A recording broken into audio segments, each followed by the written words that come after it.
Hello students, आज मैं आप लोगों के सामने जो अभी तक आप कंफ्यूज होते हैं, आज उन कंफ्यूजन को दूर करने के लिए एक ही वीडियो में पूरे कंप्लीट टेंस को लेकर आया हूं।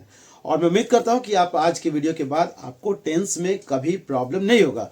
वीडियो कंप्लीट और लास्ट तक देखेंगे। उम्मीद करता हूं कि आप बहुत ही अच्छे से टेंस के पूरे स्ट्रक्चर को समझ पाएंगे। ठीक है, तो किन किन बातों को ध्यान रखना है, दैट मीन्स जब आप कोई सेंटेंस बनाना चाहते हैं उस कंडीशन में आपको किन बातों को ध्यान रखना है। ठीक है, या कभी भी आपको ट्रांसफॉर्म करने के लिए कहा जाए, सेंटेंस को कन्वर्ट करने के लिए कहा जाए कि इसे कंटिन्यूअस में करना है या परफेक्ट में करना है, फ्यूचर परफेक्ट में करना है, फ्यूचर कंटिन्यूअस करना है, आप कंफ्यूज हो जाते हैं। तो आप किन किन बातों को ध्यान में रखेंगे ताकि आप बिल्कुल कंफ्यूज नहीं होंगे। तो आज का वीडियो बहुत ही इंपॉर्टेंट होने वाला है, तो मैं चाहूंगा कि वीडियो आप बहुत ही ध्यान से और लास्ट तक देखें। मैं 100% उम्मीद आपको दिलाता हूं कि आपको बिल्कुल कंफ्यूजन नहीं रहेगा जब भी आप टेंस से रिलेटेड किसी भी तरह के सेंटेंस बना रहे होंगे। तो ध्यान से देखेंगे। जैसा कि मैं कुछ पॉइंट्स पहले आपको बता दूं, कंटिन्यूअस वर्ड जैसे सुनाई दे आप वर्ब के साथ उसके फोर्थ फॉर्म को यूज करेंगे। ओके, जैसे ही आपको परफेक्ट वर्ड यूज किया जाए, दैट मीन्स यूज किया जाए, तो उस कंडीशन में ध्यान देंगे आप हैज, हैव या फिर हैड। ध्यान देंगे आप हैज, हैव या फिर हैड का यूज आपको करना है। परफेक्ट वर्ड सुनते के साथ आपको हैज, हैव या हैड। मैं आपको बात बताऊंगा प्रेजेंट के टाइम में किन बातों को ध्यान रखेंगे, पास्ट के टाइम में और फ्यूचर के टाइम में। लेकिन इस बात को विशेष में ध्यान रखेंगे, जब भी आपको परफेक्ट वर्ड सुनाई दे उस कंडीशन में आपको हैज, हैव और हैड दिमाग में ध्यान रखना है। और यदि कंटिन्यूअस सुनाई दे उस कंडीशन में आपको वर्ब के फोर्थ फॉर्म, जब भी आप दैट मीन सेंटेंस कन्वर्ट कर रहे हो तो इन बातों को विशेष ध्यान दें। और एक बात और बता दूं आपको, यदि परफेक्ट कंटिन्यूअस यदि आपको सुनाई दे, परफेक्ट विद सुनाई और कंटिन्यूअस, जैसा कि मैंने कहा था कि परफेक्ट में हैज, हैव या हैड आपको यूज करना है और कंटिन्यूअस बिफोर, तो इन बातों को विशेष ध्यान दें। जैसे परफेक्ट वर्ड यूज कर रहे हैं या सेंटेंस को कन्वर्ट करना आपको है परफेक्ट के साथ कंटिन्यूअस, तो आप हैज, हैव या हैड के यूज के साथ ही साथ आपको ध्यान रखना है कि भी, फोर भी यूज करना है। लेकिन आप देख रहे हैं कि मैंने यहां पर कुछ गैपिंग छोड़ा है। ठीक है, मैं आपको बस जो कॉन्सेप्ट दे रहा हूं, उम्मीद करता हूं यदि आप वीडियो कंप्लीट देखते हैं तो आपको टेंस से रिलेटेड कभी भी कंफ्यूजन नहीं होगा। ठीक है, तो आपने देखा कि यदि केवल कंटिन्यूअस यदि आपको सुनाई दे रहा है दैट मींस भी फोर, यदि परफेक्ट सुनाई दे रहा है या परफेक्ट से रिलेटेड सेंटेंस बनाना है तो हैज, हैव या हैड, और परफेक्ट के साथ अगर कंटिन्यूअस हो तो जैसा कि आपने देखा परफेक्ट के लिए इन तीनों वर्ड को हैज, हैव या हैड और कंटिन्यूअस के लिए भी फोर। एक बात मैं आपको और बता दूं कि भी फोर दैट मीन्स वर्ब के साथ आप ing यूज करेंगे। क्लियर है? अब कैसे और किन बातों को और ध्यान रखना है, एक पॉइंट और बता दूं मैं आपको यहां पर। जैसे फ्यूचर की बात हो तो आप ध्यान देंगे आप उस कंडीशन में शैल या फिर विल यूज करेंगे। अब जब भी किसी तरह के सेंटेंस को देख रहे हो, ध्यान समझने प्रयास करेंगे, जब भी आप किसी तरह के, चाहे आपसे बोला जाए प्रेजेंट, सिंपल प्रेजेंट में कैसे आप कन्वर्ट करेंगे या सिंपल प्रेजेंट के स्ट्रक्चर क्या होंगे, कई बार आप कंफ्यूज होते हैं स्ट्रक्चर को लेकर कि स्ट्रक्चर कैसे याद रखें। ठीक है, तो आज के इस टेबल के माध्यम से आप बहुत ही ध्यान से यदि आप वीडियो कंप्लीट देखते हैं तो आसानी से आप समझ पाएंगे कि किन किन बातों को ध्यान रखना है। ठीक है, तो जैसा कि यदि सिंपल प्रेजेंट की बात की जाए उस कंडीशन में केवल आपको सब्जेक्ट के साथ V1 या फिर V5 का यूज करना है। जैसा कि मैंने पहले ही बताया आपको, V1 का मतलब हो गया आपका root form of the verb. Okay, root form of the verb. और V5 का मतलब हो गया कि वर्ब के साथ यदि आप s या s ऐड कर रहे हैं उस कंडीशन में से हम V5 बोलते हैं। ओके, तो आप समझ चुके होंगे कि सिंपल प्रेजेंट में आपको सब्जेक्ट के साथ V1 या V5 यूज करना है। जैसी सिंपल पास्ट की बात हो उस कंडीशन में सब्जेक्ट के साथ V2 यूज करना है। ओके, और जैसी फ्यूचर की बात हो तो जैसे कि मैंने कहा था फ्यूचर वर्ड जैसे आएगा शैल और विल, ध्यान रखना है आपको, तो सब्जेक्ट के साथ शैल या फिर विल के बाद आपको वर्ब के फर्स्ट फॉर्म का यूज करना है। याद रखना है आपको कि शैल या विल जिसका भी यूज कर रहे हैं, और चूंकि आपको पहले बताया गया है कि शैल का यूज हम लोग कहां करते हैं, आई और वी के साथ करते हैं, और विल का यूज इन दो वर्ड्स को छोड़ दिया जाए, ठीक ना, तो आप उसके साथ विल का यूज करेंगे। ओके, तो ये पार्ट तो आपका क्लियर हो गया होगा। जैसे मैंने कहा कंटिन्यूअस वर्ड आए उस कंडीशन में, जैसे प्रेजेंट कंटिन्यूअस की बात हो तो ध्यान रखेंगे आप सब्जेक्ट के साथ डायरेक्ट आप वर्ब के फोर्थ फॉर्म का यूज नहीं करेंगे। प्रेजेंट में आप क्या यूज करेंगे, इज, एम या आर के साथ वर्ब के इसके फोर्थ फॉर्म को यूज करेंगे।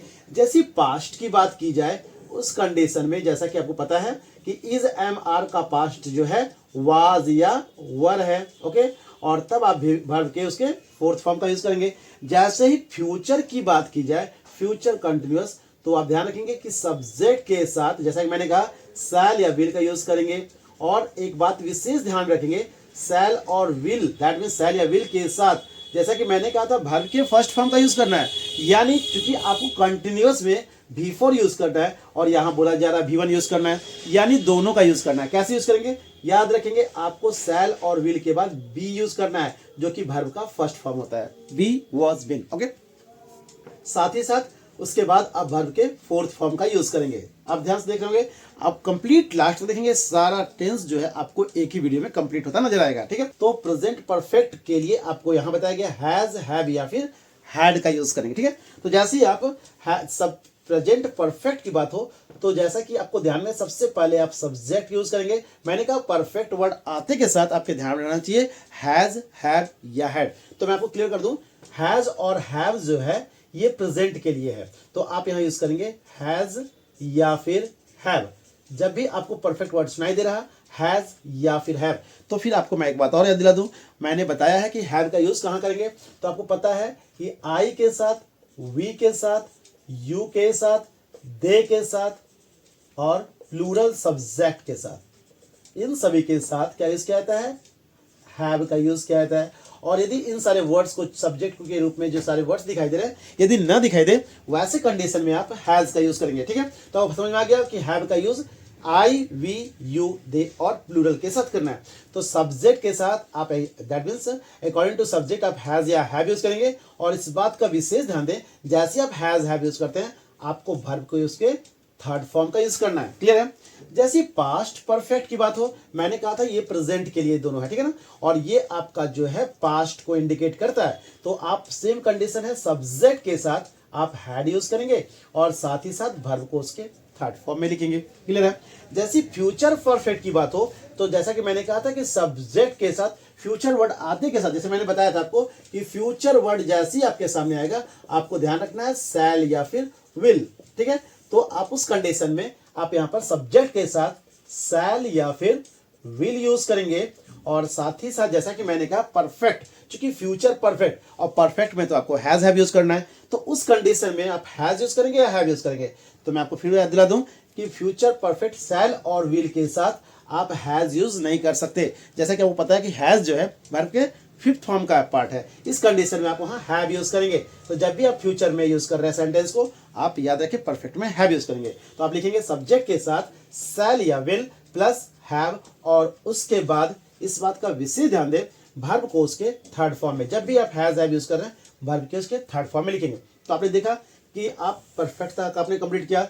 अब नेक्स्ट और लास्ट है परफेक्ट कंटिन्यूअस। वैसे कंडीशन में आप क्या करेंगे, सबसे पहले आप सब्जेक्ट, जैसा कि मैंने कहा कि परफेक्ट वर्ड आए तो हैज या फिर हैव, चूंकि आप प्रेजेंट परफेक्ट कंटिन्यूअस यूज कर रहे हैं, तो इस बात का विशेष ध्यान दें कि है सब्जेक्ट के बाद हैज या फिर हैव, और उसके साथ ही साथ चूंकि आपको बोला गया कंटिन्यूअस, मैंने कहा था यहां एक स्पेस छोड़ा गया। ठीक है, तो आपको परफेक्ट भी यूज करना है और कंटिन्यूअस भी यूज करना है। ठीक है ना, और आपको पता भी है कि हैज और हैव के साथ वर्ब के थर्ड फॉर्म का यूज करते हैं, और यहाँ कंटिन्यूअस लिखा हुआ है, फोर्थ फॉर्म का यूज करना है। तो थर्ड फॉर्म के लिए मैं बता दूं आपको, बीन यूज करेंगे। जैसा कि मैंने कहा था, बी फर्स्ट का वर्ब का फर्स्ट फॉर्म, वाज जो कि वर्ब का सेकंड फॉर्म, और बीन जो कि आपके वर्ब का थर्ड फॉर्म होता है, आप इसका यूज करेंगे। आपने देखा होगा शैल और विल में आप बी का यूज करते हैं, जब वर्ब वन का यूज करना होता है, बी1 का यूज करना होता है आपको।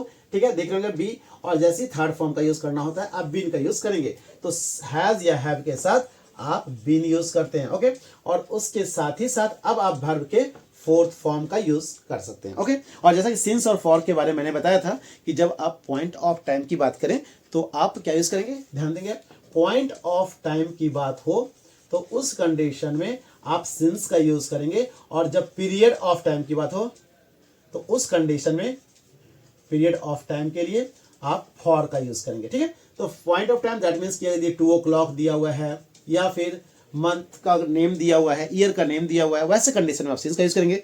यदि आपको ड्यूरेशन दिया हुआ है, 2 hours दिया हुआ है, या 2 months दिया हुआ है, 2 year दिया हुआ है, ऐसे कंडीशन में आप फॉर का यूज करेंगे। ठीक है, नेक्स्ट आप देख रहे पास्ट परफेक्ट। ठीक है, तो सेम कंडीशन ध्यान में रखेंगे, पास्ट के लिए मैंने क्या कहा, हैड का यूज करेंगे और हैड के साथ अब विल यूज करेंगे और साथ ही साथ वर्ब को उसके फोर्थ फॉर्म को यूज करेंगे, ठीक है। और जैसे ही आप फ्यूचर परफेक्ट कंटिन्यूअस की बात करें तो सबसे पहले सब्जेक्ट यूज करेंगे और सब्जेक्ट के साथ आपको पता है शैल या विल का यूज करना है और साथ ही साथ जैसा कि आपको पता है शैल और विल के बाद आपको हमेशा हैव यही यूज करना है, हैड यूज नहीं करना, ठीक है। तो दैट मीन्स कि फ्यूचर की बात हो रही है तो सब्जेक्ट प्लस शैल या विल और उसके बाद हैव और वर्ब को उसके दैट मीन्स की फोर्थ फॉर्म लाने से पहले आपको क्या यूज करना है, विल यूज करना है और उसके बाद वर्ब के फोर्थ फॉर्म का। तो इस तरह से मैं उम्मीद करता हूं कि इतने कम समय में यदि आप कंप्लीट और ध्यान से वीडियो देख रहे होंगे तो प्रेजेंट टू फ्यूचर के सारे दैट मीन्स स्ट्रक्चर आपके सामने है और उम्मीद करता हूं कि जो पॉइंट और कॉन्सेप्ट दिया गया है यदि आप ध्यान से, यदि एक बार में समझ नहीं आ रहा हो तो दूसरी बार आप ध्यान से देखेंगे वीडियो, आपको सब कुछ क्लियर समझ में आएगा। फिर भी यदि कंफ्यूजन कहीं रहा हो तो कमेंट बॉक्स में अपने प्रॉब्लम अवश्य शेयर करें। Okay students, thank you.